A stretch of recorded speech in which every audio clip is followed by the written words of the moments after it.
All right, good morning, Do Hard Things Nation. This is Morning. Monday morning weekly wake up. How's everyone doing out there? How you doing, Tom? Doing great, man. How are you doing? Yeah, I'm doing great. Had an excellent weekend and doing a lot of camping down in Arkansas.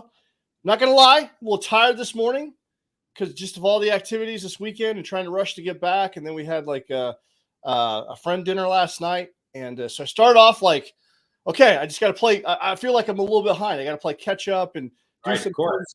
but I'm feeling like fulfilled. A little tired physically, but fulfilled. Good, How about good, you? good. I got a question for you. Yeah. Did you drive through a river? Yeah, so we're down in Arkansas near Marshall, and there's I think it's the Ozark Adventure Trail, and there's like a series, it's like a 5-day route. We were on day one. That river was probably about 200 yards, maybe it was pretty long, 150, 200 yards. Of course. And that was the longest river cross because I'm into overlanding. I'm kind of new to it. So it's off-roading, camping, combination thereof, adventuring. And that was the longest river crossing that I've ever done. We're talking about doing hard things. Like that was I was very nervous. However, we had some other experienced folks. We had winches, like we had someone walk it beforehand that knew what they were doing. But Okay. actually driving it, like it was legit. Like it was. We got some really cool footage that we'll be showing of it. But that was my do hard things moment of the weekend. Do you have a snorkel in the car or no? I don't. Which that was the scary thing, is because I was probably pretty close to my intake, but I was good. Yes. All right. But I'm going to get a snorkel because there's a lot of river crossings down in Arkansas. That's what those trails are known for down there. Yeah. Same here in I want to Costa do Rica. more of that because that was fun. Okay. Were you scared that water was going to go into the car or what? Or did water go? I was nervous about it, but like I said, we had a few other cars, like the two cars before us. They were both JKs, about the same height. I mean, one's a Cherokee, one was a JK, and they didn't have snorkels. There's only out of the 5 vehicles, only one had a snorkel. The one that had the snorkel needed the snorkel because the water was coming up on the hood. Yeah, of course. Okay. Did you feel like you had to gun it, or that like there was potential for you to get stuck? What were your thoughts? My thoughts were, this is scary because there's a lot riding. You know, I've got a 5th gen 4Runner, and but I'm also confident, like, you know, confident in the party around me, having experienced people that know what they're doing. But yes, was I nervous? Absolutely. Nervous that, hey, you know, the water could have taken the vehicle, but I don't think it was deep enough or swift enough. There was other water spots that were like absolutely flat out, we're not doing. So because we'd walked this and someone was walking out there and they weren't, it looked faster than it was. There's some indicators when you're doing a water crossing, because a lot of people are like, oh, don't do water crossings, it's very dangerous. And people do here in the Midwest get swept away all the time in water crossing, but it's because the velocity of the water is moving quickly and most people have no experience doing it. But if you're with experienced people and you can, you know, there's some calculations that you can do with the flow rate and things like that. And so that's basically what we did. And we were pretty confident. We were probably pushing the limits. Like if it were any deeper or any swifter, probably not good, but we made it across. It was awesome. Like it just felt really good to crush something like that. So, well, here's the thing, you know, in life, you can play it safe or you can do something wild like that. Yeah. But so what's the lesson in this? Obviously, I didn't come in with the intention of talking about this, but number one, choose the vehicle that's going to get you to where you want to go. Yes. You're not going to do that in a Toyota Camry or a Prius. It's not going to happen. You're going to be drowning. That's the first thing. And number two, follow the path of those who've already done it.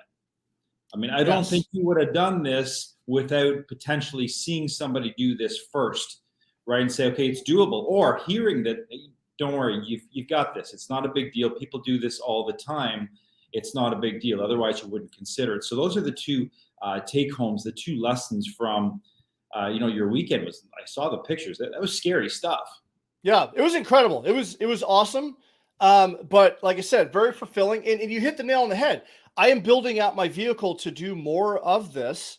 And how am I doing that? Well, I have to engross myself in communities and find subject matter experts so I can learn. Yeah. And it's through I'm building competency, you know? So that was a big test this weekend for me. Like, this is me doing my hard thing, my scary thing. And I feel like I gain more confidence. We've got video clips, like we got some drone footage and some other stuff that we're going to roll out, take a little movie, but we've got like a dash cam and you could hear me like yes, like, I was just like so excited to get to the other side of it. It just felt amazing. And then as everyone's coming across, we're all like high fiving, and Okay, but it halfway feels through, really good.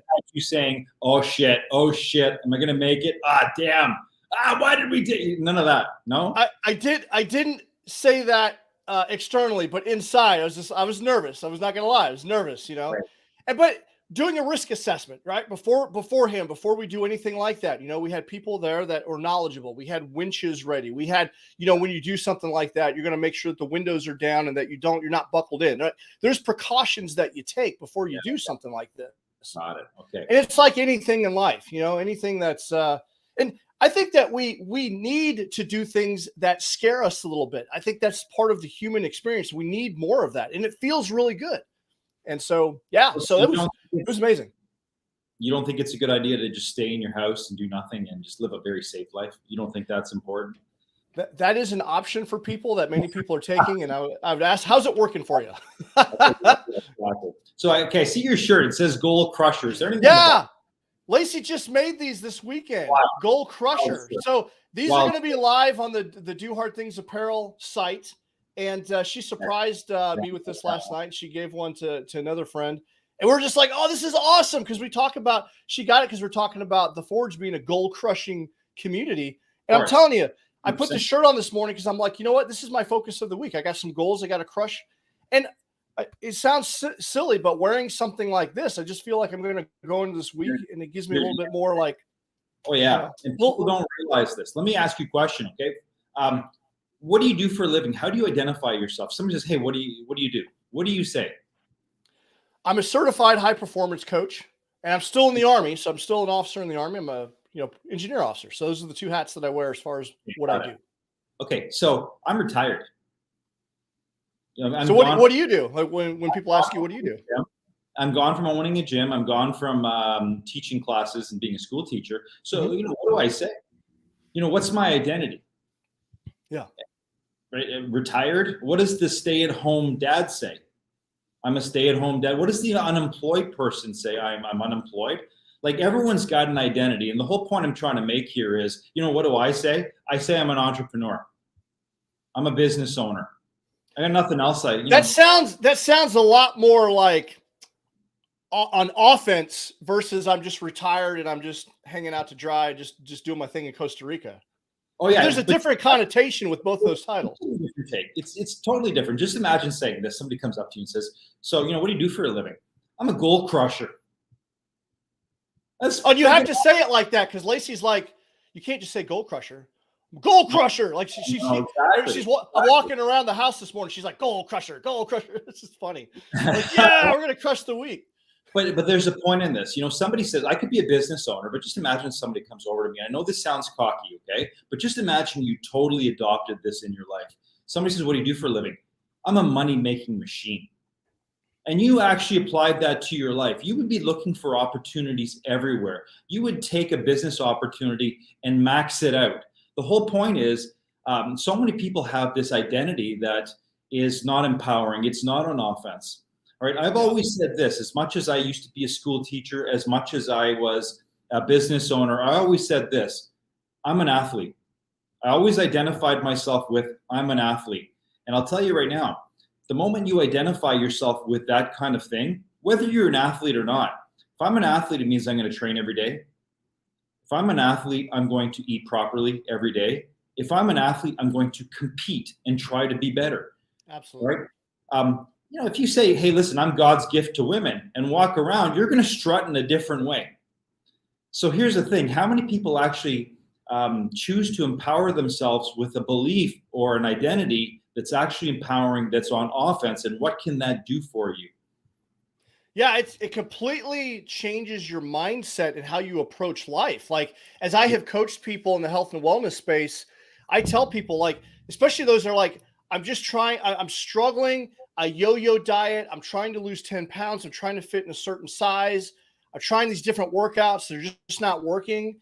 It's like, you're going about it the wrong way. You need to, that's why, like, the CrossFit community is so powerful. They're kind of funny too. I'm not, people are like, when you join the CrossFitters, people kind of laugh about it, but CrossFitters, like, they embody that lifestyle. and they look at life a little bit different. They're living life on offense. That they have that community and tribe of other people, cyclists, runners, weightlifters. Like when you take on that, like, hey, I'm going to take on that identity, it changes everything. And it's more like, you start looking forward to the workouts. You have that community, you have that identity, like your whole perspective shifts. I'm an overlander. That's what we call that's what we, the off-roading community. Like we've got another Facebook group called Budget Overland. It's like 25,000 people in it. Like that's our tribe and our community. And that's what we talk about. And we're passionate about it.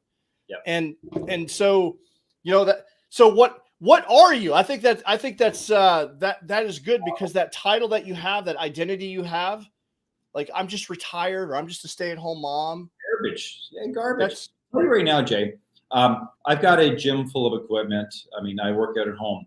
But if I needed to get intense, as much as I'll tell you right now, I'm not a big fan of the CrossFit community. It's too intense for me. I like my individuality. It's such a very, very strong community. Everyone's charging forward, hardcore, very supportive, but it's just a little bit over the top for me. Having said that, if I wanted to get into shape in Costa Rica and I wanted to go to a gym, I would actually sign up for a CrossFit gym and embrace that group and that identity, because it would take me to new heights, right? It just is. I would be a CrossFitter. That's what I would do. And that identity is powerful. And I think people, like you said, you know what? Oh man, I'm having a hard time losing weight. No, get into a community, change your identity, and watch the momentum start stirring for you, and you start moving forward. Totally. But a lot of people are very intimidated about joining a community like that. So what advice would you give someone that's kind of they want to, but they're scared, especially someone that hasn't been working out and they're like, they just go into, I see this a lot. Like, I'm going to go to the gym and everyone's going to judge me and everyone's watching me, or how am I going to be able to do that? Because that's usually the most difficult thing for people, is bridging that gap and like taking that first step. So what advice would you give someone? Well, number one, nobody cares about you. You're going to go to the club.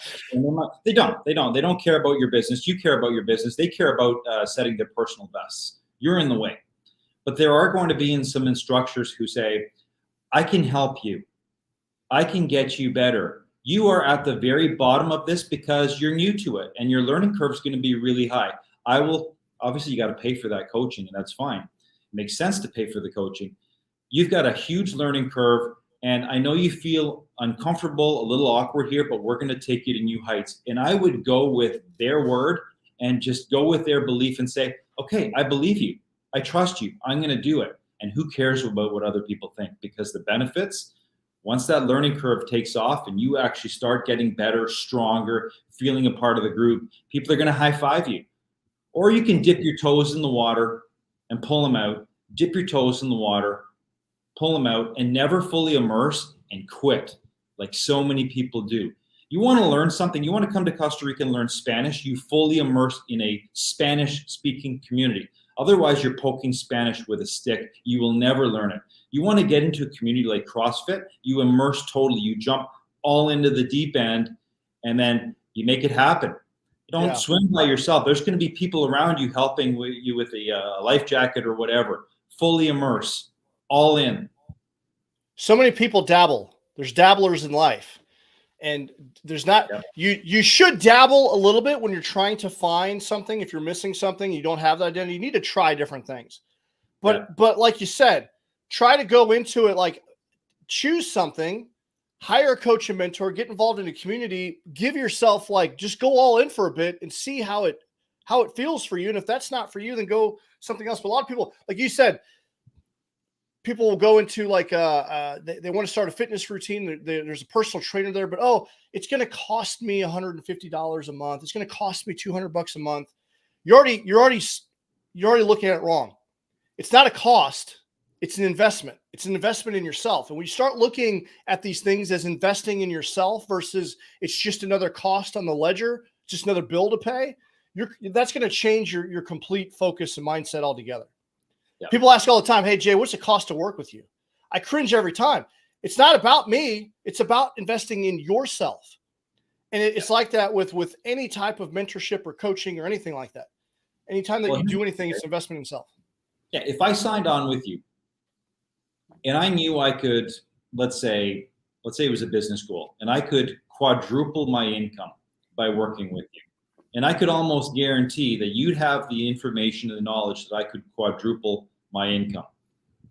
Would I give you $5,000 every couple months? 100%. But here's what ends up happening. People don't question you. They question themselves. Absolutely. Okay, I'm going to spend this money. Am I actually going to follow through? Because I've messed up with this, and this in my life, and I never succeed, and I just waste my money. It's usually on the other end where the person doesn't believe in their own ability, and they're saying, I'm just spending money. But if you fully believe, and you get a guy who's going to potentially quadruple your income, why wouldn't you pay? It's the same thing with the weight loss program. They don't want to invest in another program because they know them, and they know they're going to fail again because they failed 6 other programs.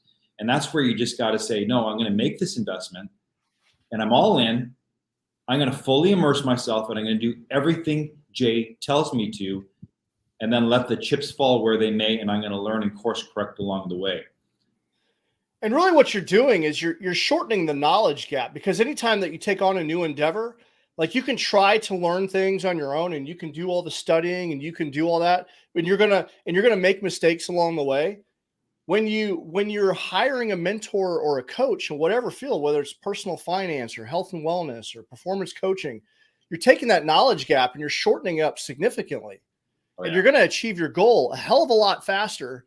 And when people make that shift, because this is what high performing people do that are crushing it in life, they have a team of people. They have a team of people around them to help them achieve their goal, because they've made that mental shift that these things aren't a cost. These things are investment in self. And I'm learning things a hell of a lot faster. When I made that mental shift in my life, man, things really started to accelerate. Yeah. Or you can stay in your bedroom and play it safe and live a life of regrets. Yes. Back to what I was saying before. And so many people they do exactly that. They're not going to get into their car and do the overland thing and go through a river. I've done it, Jay. It is exhilarating. It's exciting. And then you can say, wow, what an experience. Yeah. Right. But that's what life should be. Absolutely. I mean, like you said, so many people are unhappy because they're living vicariously through people on YouTube and video games and all these other things when they could be experiencing life in real time. And it's far more exciting. We found some amazing waterfalls over the weekend. There's one point in particular. So there's one, I don't know where the name comes from, but it's called the Fuzzy Butt. And it's like we had to walk a mile to get there. And it was incredibly muddy. We'd been kind of driving most of the day. This was like almost in the evening, maybe like 4:00-ish. And my kids were tired. They were in the car and they're just exhausted. I had to kind of fight with them to get out and get. I mean, we had a little bit of a, you're going to go do this. I'm not going to ask anything of you, but Dad, why am I got to do this? Yeah. I'm tired of, it's just water. It's just water, Dad. No, we're going to go. We're going to do this. And so they're pissed off at me. Of course. And when we had a mile to get there. And the path was hell. It was a muddy mess. We're climbing over trees. They're just fuming at Dad. Like, Dad sucks right now. Yep. They're pissed. But I knew what this place kind of looked like. I'm like, this is going to be awesome. This is going to be amazing. And so they trudged along and they finally get there. I'm like, this was super cool. And they were still kind of huffing and puffing there. And they kind of huffed and puffed their asses back to the car. You know, they're all muddy and uncomfortable. But when we get back at camp that night, I asked, hey, what was your favorite part of the day? Going to see the waterfall, doing Amazing. That difficult thing, right? Doing the difficult thing, trudging through the mud. And they were laughing and giggling when we got back to the camp, you know, but they were pissed off at me for a little bit. And it just kind of goes to show that there's always resistance. There's always going to be resistance. There's always a reason not to do something. And sometimes these things, they had to suffer a little bit to experience that. And it turned out to be a fulfilling thing that they're always going to remember. We got some amazing photos and it was super cool.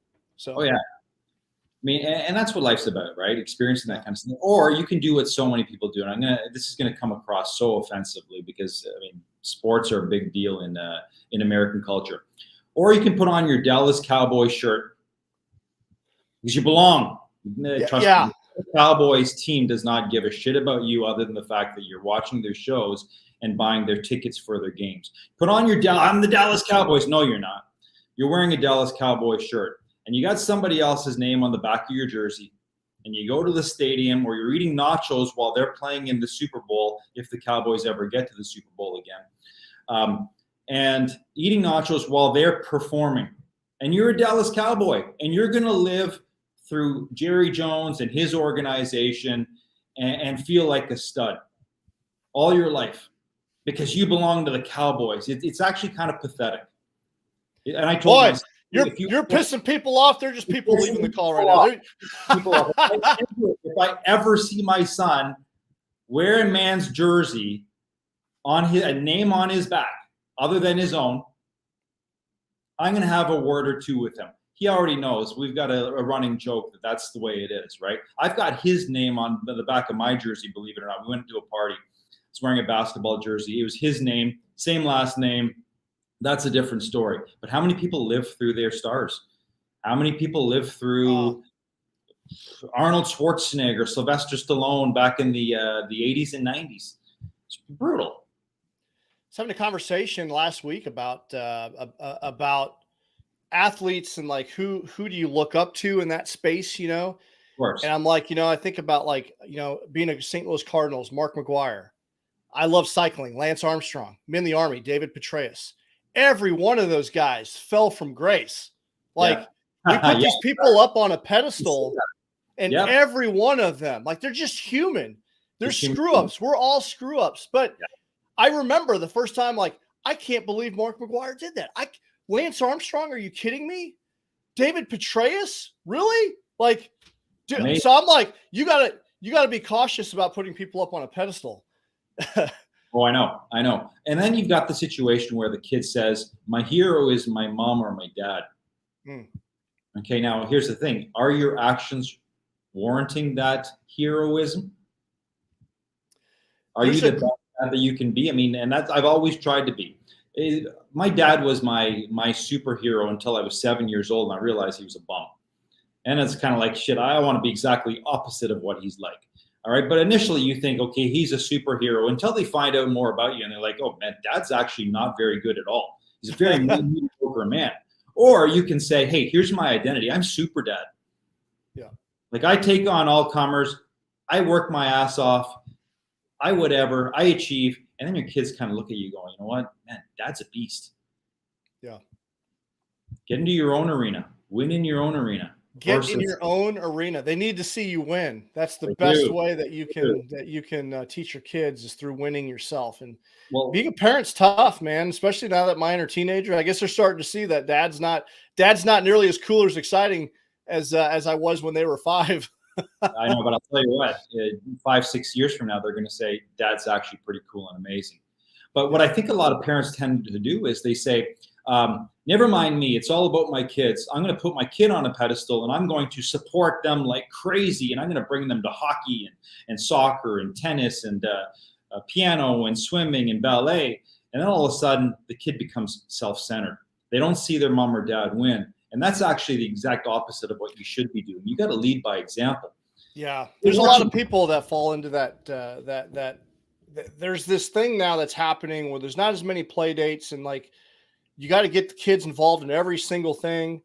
Yeah. And when you do that, I mean, there's in moderation, but some people overdo it. And what I've seen time and time again is that you're doing the traveling baseball team. Kids are like 8 years old and we're traveling hours from home to play with other 8-year-olds. Like we're training for the Olympics, and it's not good quality time. Because what happens is you're arguing with the kid about getting in the car, making it on time. You're getting there. The kid's out playing. You're standing on the sideline cheering, thinking they can hear you. They can't hear you. And then you got basically like it takes up the whole weekend. And what did you really do? Was it quality time with your kid? You think that it is, but it's really not.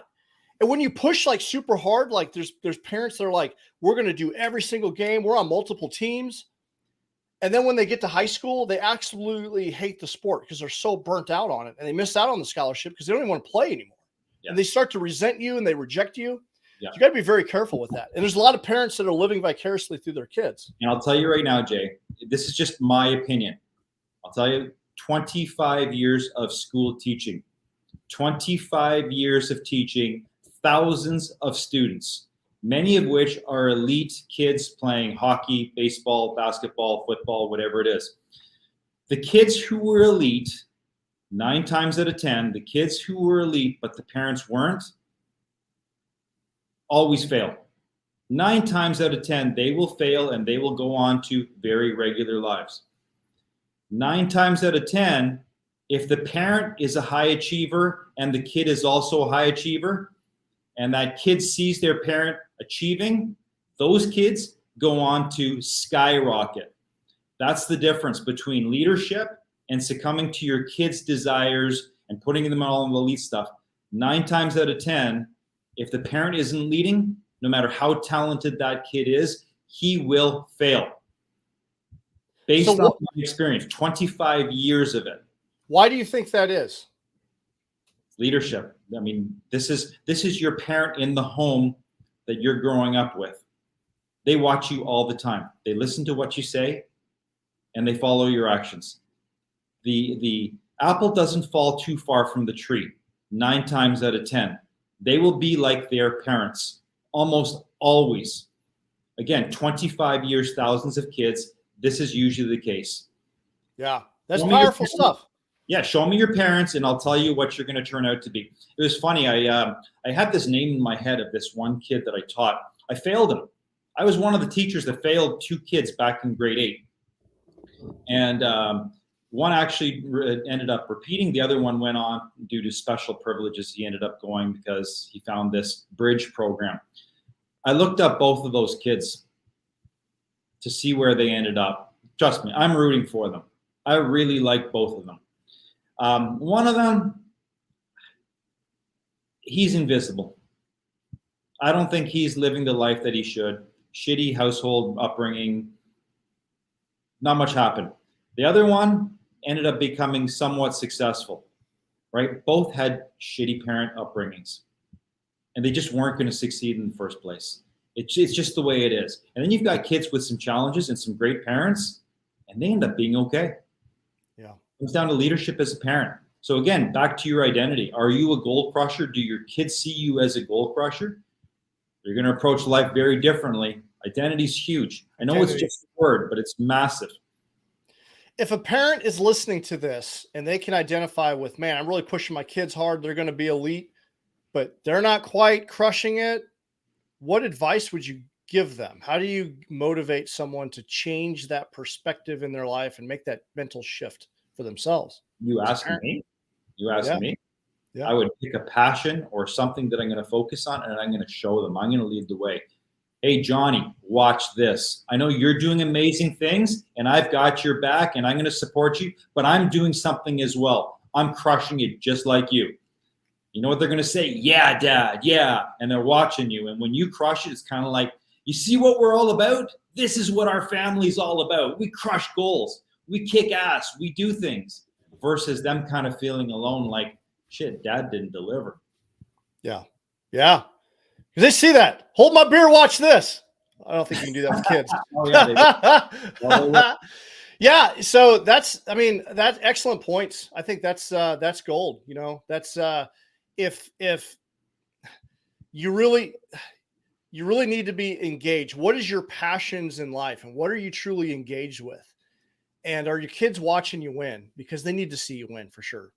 And that was in my life when I think about the huge shift that I had in my life, because I felt like I was kind of dabbling about. I had a good military career, but that really made me focus like, okay, I need to demonstrate.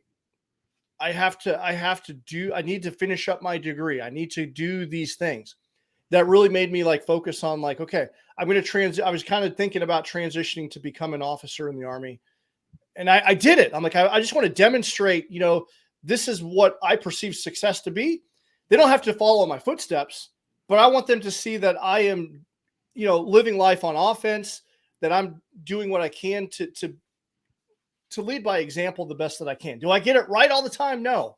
There's a lot of things that I could probably do better, but I am, through my passions and my strength, I just try to show up and demonstrate the best that I can. Well, I'll tell you right now, the fact that you actually don't do it right all the time is a great learning lesson for yourself and for your kids. Okay, you know, Dad messed up here. But dad recuperated, he changed directions, and now he's winning again. And it's the same thing with a person listening to this podcast saying, well, I'm not like you guys. You don't understand. I'm 60 pounds overweight. I'm not an athlete. I don't have a job that has a lot of prestige. All the better. You've got a better story to tell when you win. Because I'll tell you right now, you take a look at these transformation videos on YouTube, on TikTok, on Instagram. Those are the things people want to watch. They don't want to see the guy who always wins win again. Yeah. They want to see people overcome. You look at Goggins. Goggins was a fat fuck, man. Like, that guy's a big dude. Couldn't read. He had a hard time reading. Why are people enthralled by his story? Because he's a regular dude who did hard things, who succeeded. And, if he could do it, anyone can do it. Absolutely. It wasn't always Goggins. Yeah. I mean, so anyone out there, that's the cool thing, is anyone out there can shift. And we talked about this last week in the Forge Open call. One of the strategies about like hitting that breakthrough is you got to change your story. Whatever it is, whatever excuse that you're saying, oh, I'm just big boned. Oh, I have this setback. Oh, I just didn't have great parents. Oh, I didn't have that trust fund. I just, those people are lucky. I'm not that. That's bullshit that you're telling yourself that's keeping you back. You got to change your story. You got to change your story. Jay, you know what else people say when they hear that? This is what they say. Number one, again, they don't care. They go, okay, you lost. Let me move on to somebody more interesting. That's how people feel about your story. The story is just there for you to play the mediocre game. That's it. Yep. Okay, so you satisfied with that? Go back into your room, sit in your office, and do nothing. Okay, you have a legitimate check mark that you are now a failure and that you have no business succeeding. You've got your excuse. No one's going to hold it against you because nobody cares. Live that life. Yeah. That's bullshit, man. That is so bullshit. Or you say, okay, this is my story. My dad was an alcoholic. I'm going to be the exact opposite. My dad was a shitty dad. I'm going to be the exact opposite. I will show the world my capabilities in spite of my dad being an abusive alcoholic. Yeah. That's more inspiring. There's a lot of people out there playing the victim card. And I just reject it. I mean, I came up from a really broken childhood. I just reject it. Yeah, it's hard. It's freaking hard. But you got to put your ego aside. You got to ask for help. You need to go back. And if you need help, you need some therapy, go unlock that past, rewrite that story. Find you a coach or mentor and start attacking the future and whatever it is that you want to attack. But quit playing the victim mentality because it's holding you back. And you can't crush goals by being a victim. No. And then the other alongside of that is the government's going to take care of me. Where's my stimulus check? Yeah. It's brutal. No one's coming to save you either. That's a complete. Totally. Yeah. I don't want the government to do anything for me. Like if it's there, I wish it, I'm not going to rely on other people, right? You got to get after it yourself. Quit being a victim. And this is the thing. We live in the most abundant time. Yes, there's some challenges. Tax rates are high. We live in this weird like COVID environment. Man, there's people out there crushing it in life. And there's so many people out there that are kind of trapped in the 9-to-5 that want to step out, but they're scared. James and I had talked about that. I recorded a podcast with him. They'll be coming out in a couple of weeks. He's the founder of the 516 Project. He's talking about that, making that leap from like the safety and security of the 9-to-5 paycheck, which isn't safe or secure. They could drop your ass in a moment, and then you're out. And it happens to people all the time. Or you can go out and create your own way, and it's a shift in mindset. But no one's coming to save you. Quit being a victim and get out there and crush your goals. Oh yeah, Jay, 25 years in teaching, and when I got out, I'm going to say probably a week later, not even a week later, I tried to get into my email to get some pictures and some files. They locked everybody out of their school accounts. You no longer exist. Okay, you have to call them for their T4. They're no longer going to deliver. I didn't get a golden watch. I didn't get a gift. I didn't get a thank you card. It's kind of like I have been deleted. I no longer exist with the board. I'm like, wow, talk about being dispensable. And I kind of expected it, but that's the way it is. I'm hoping it's better in the military, but I'll tell you right now, school teaching, 25 years of service, and I was a good teacher. Nothing, no recognition, zero. It's funny you say that. I've got a friend who is a Department of Defense employee who just put in over 20 years, and the same kind of thing happened. Seriously. Like just deleted. No one really cared. There was no golden watch. There was just kind of like the Army's going to continue to move without you. Exactly. And that's a shitty feeling. Jack's gone. Who's the next guy coming in? Get him in the uniform. Let's go. And that's what it is. Okay, so who is this new guy? They don't care about the old. In with the new, out with the old. They're dispensed. Yep. And that sucks. So you think that you're part of a team, and you think you're part of these things, and yeah, they got you, sucker. That's the world we live in, man. That's the world we live in. So you know what? That for me personally, as I transition from the military, like, what am I going to do? Because I don't want to live my life that way. I want to call the shots. Yeah. And you got to do some type of work, because that we need, like you said, you're retired, but we need to have we need to be able to create. And so you identify as an entrepreneur. Yeah. I'm basically saying the same thing. I'm going to go and be an entrepreneur, and I'm willing to take the risk to call my own shots, because I don't want to be dispensable. And I'm willing to take that risk. And if, hard times come, okay, I'll go get a job for a little bit, make ends meet, but I'm going to do my own thing. I've got a vision. We got a vision for the Do Hard Things Nation. We're going to make it happen. And that's the goal. That's it. And there's going to be hardship along the way, but it's not going to deter me.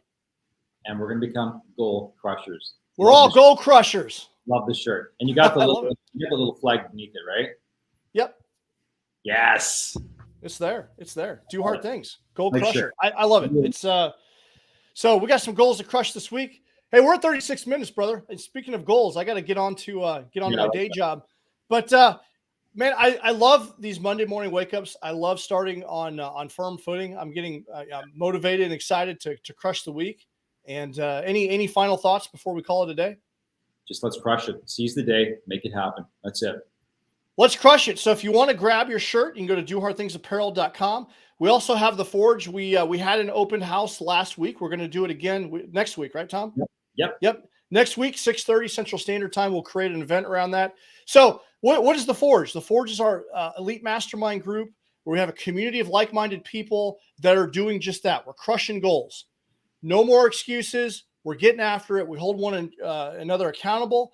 We also share our life struggles. And that was one of the calls, our call last week.